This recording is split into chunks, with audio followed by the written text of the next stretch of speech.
YMCA of Central Maryland has addressed food insecurity for years in the Baltimore area, including by providing free meals through community pantries and schools.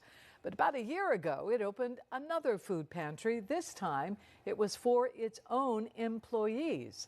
And it came after those same employees had repeatedly asked not for a pantry, but for higher pay.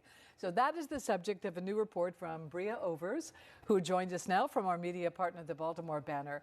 So, Bria, talk about the opening of this pantry. I guess it could sort of be seen as rubbing salt in the wound if what you want is higher pay and they say, no, but here's some free food.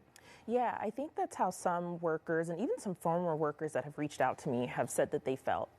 They wanted more wages, they wanted higher wages, and instead they were given this pantry. Now, the Y says that this does not substitute the wage increases that they have already done, that they may be planning on doing.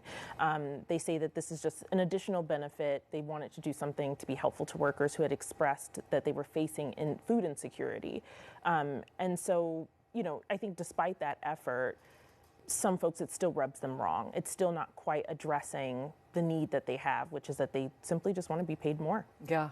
So let's talk about that pay.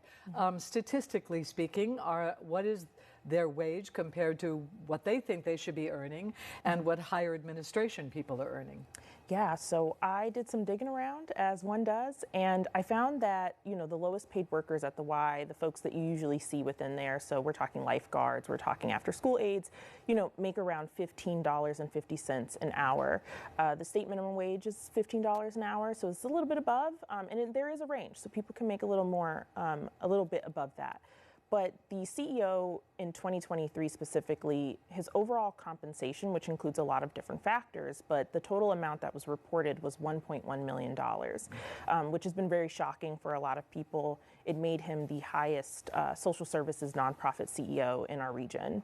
That number did go down a little bit in 2024. It does seem like his salary does fluctuate each year, but it was still $837,000 overall, and that seemed to shock me and shock other people. Yeah, there's been a lot of talk in the past about nonprofits and whether the CEOs, whether their pay is out of proportion for what it should be. Yeah.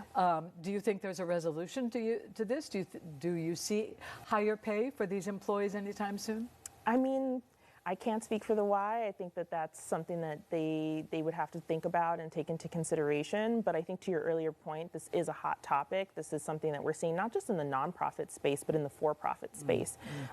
Just in the last couple of years, a lot of people have become concerned about how much CEOs are making overall, and then how much, you know, the foot soldiers, the folks that are working with communities that are doing a lot of hard work, their wages have stagnated, and in Maryland, gone down a little bit as well. Yeah, that gap we talk about a lot.